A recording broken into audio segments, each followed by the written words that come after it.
getting ready to graduate, if you're getting ready to graduate, on the count of 3. 1, 2, 3.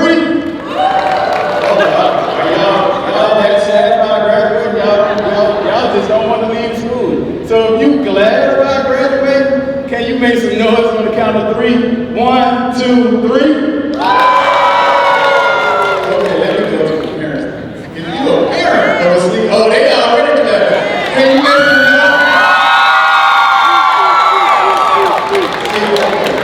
Alright, so parents, so I have my Terrell from there, and this day is definitely exciting. I'm quite sure for the seniors, there's a lot of emotions that's going. For me, when I graduated, I know, it was exciting, but it also was scary because, when the reality of actually graduating really hits, it's like, okay, I've been looking forward to this day for a long time. Now what's next? Like, for real. All of those stories of, like, when I get out of my parents' house, I'm gonna do what I want to do. When I graduate, I may make my own choices. Ain't nobody gonna tell me what to do. Now, it's here. Like, real. What, like 3-4 weeks away? How many weeks? Somebody tell me. 3? So now this decision is a reality. And sometimes with realities come a lot of opportunities, and those opportunities can feel scattered, like a table with puzzle pieces. Now, once a ceiling, it's going to become your floor. And what that means, when I graduate, I have a new ceiling to create. And for me, I never dreamed that I would be standing here talking in front of you guys about decisions about graduating. I'm from Waycross, Georgia, small town, southeast Georgia. And my dream was to just graduate high school. I had no foresight in college. I had no foresight on, what I was going to do successfully. But when I graduated, those realities hit me smack dead in the face. And I had some decisions that I had to make as a college graduate, because at that point, I wasn't the responsibility of my parents anymore. And I had to really step up to the plate and decide to be who I wanted to be. So that's why I created the foundation, How Big Is Your Dream? How big is your dream is the only question that you can answer. And it's the only question that you can bring whatever your dream is into reality. Music wasn't seen as a career path for me. Music was seen as, okay, you can try that, but what's going to be your real job?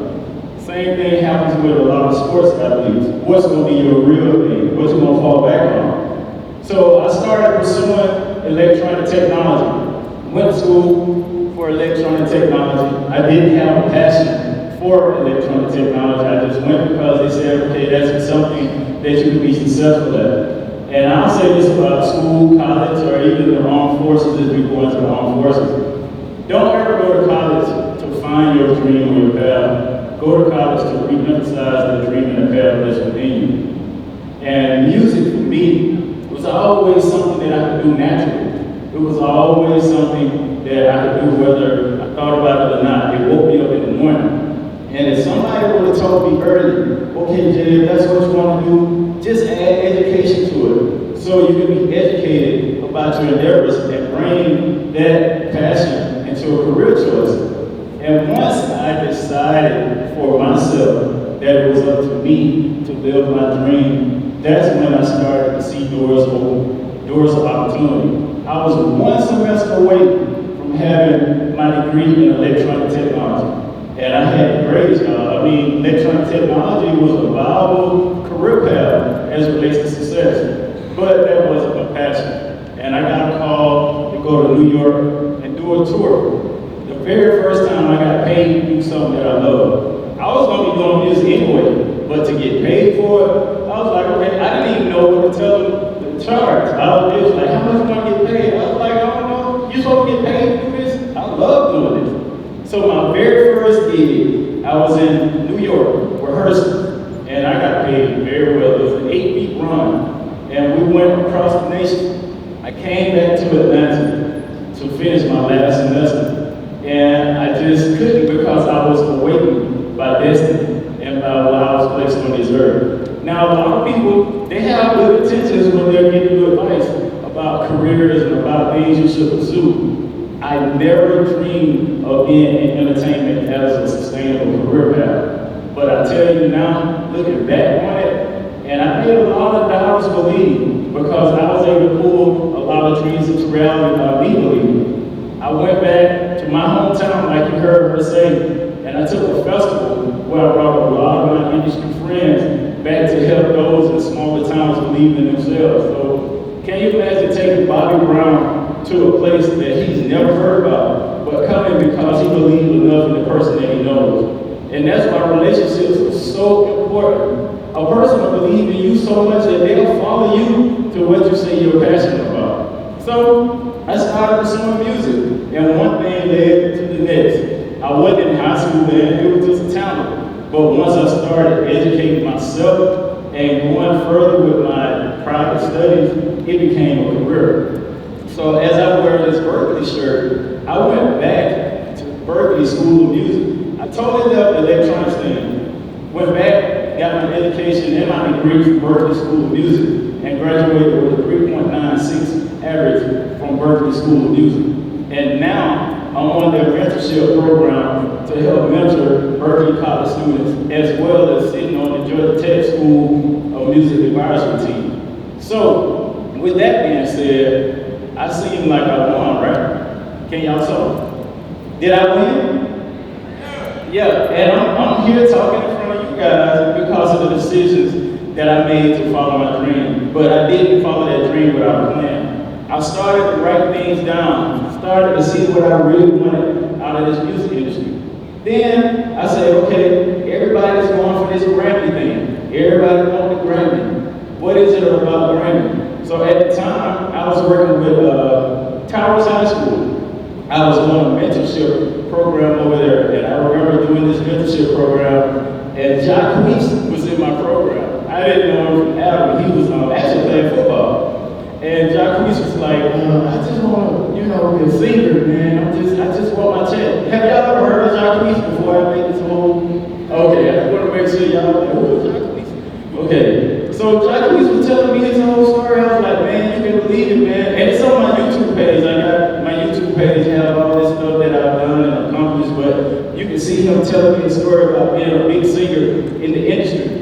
And while working with Towers High School, I started to get involved with the Grammys organization because I wanted to be involved with a system that could provide resources or at least opportunities for those that wouldn't get in the room. With that being said, I started on the education committee, and from the education committee, I went to the advisory team. From the advisory team, I went to being a governor. From the governor, I went to vice president. And when I went to the presidency of the Recording Academy, which you guys know is the Grammys organization, I was the first Black president to ever sit in that seat, besides Jermaine Dupri.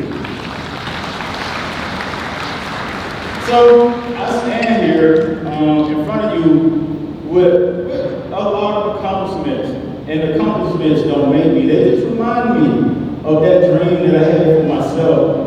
And what it took for me to bring that dream into reality. The first thing I had to do is believe that it could happen. In spite of what people said it couldn't happen, and in spite of what people said about the music industry, I wanted to build an institution of belief, an institution of believing in yourself, but also an institution that wasn't scared to be educated on the things that you said you wanted out of life. And if I'm gonna do anything, I'm gonna do it to its fullest capacity. Capability. So when I started working with Centennial Park, I was down there doing so much music. They used to have these concerts, and the director at the time, he was like, I see you down here playing with all these artists. Would you mind hosting our finale event? I was like, hosting? I mean, I'm just a drummer, I don't host events. He's like, no, you got it. So he believed in me more than what I saw in myself. And that's what a lot of people will do. Even if you follow your passion, they'll see something in you that you don't even see in yourself. And sometimes it's scary, but all you have to do is say yes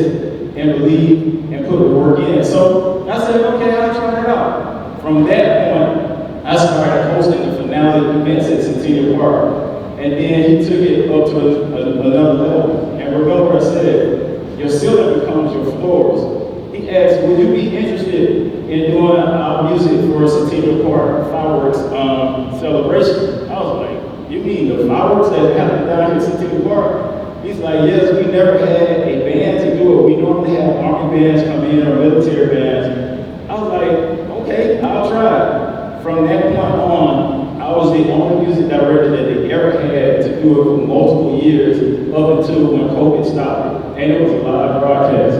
And I wanted to make Centennial Park music reflective of the Atlanta sound. So I would have artists that I was working with in the industry. I was going to start with Sugarland at the time, the Zach Brown Band. We would have artists that's coming in from American Idol, but I also would make it a platform for younger artists that would never get that chance to really feel what it felt like to be in front of so many people. And all of that music live from Centennial Park was entrusted to a person from Waycross, Georgia that believed in themselves. So at this point, when decisions feel like a whole bunch of scattered puzzle pieces on the table, I really want you to really start to be intentional with how you think about yourself. Not what your parents think about you, because they have helped you get to this point. But now it's about you. And I never really subscribed to now you got to be in the real world. I feel like I've been in the real world since I was born.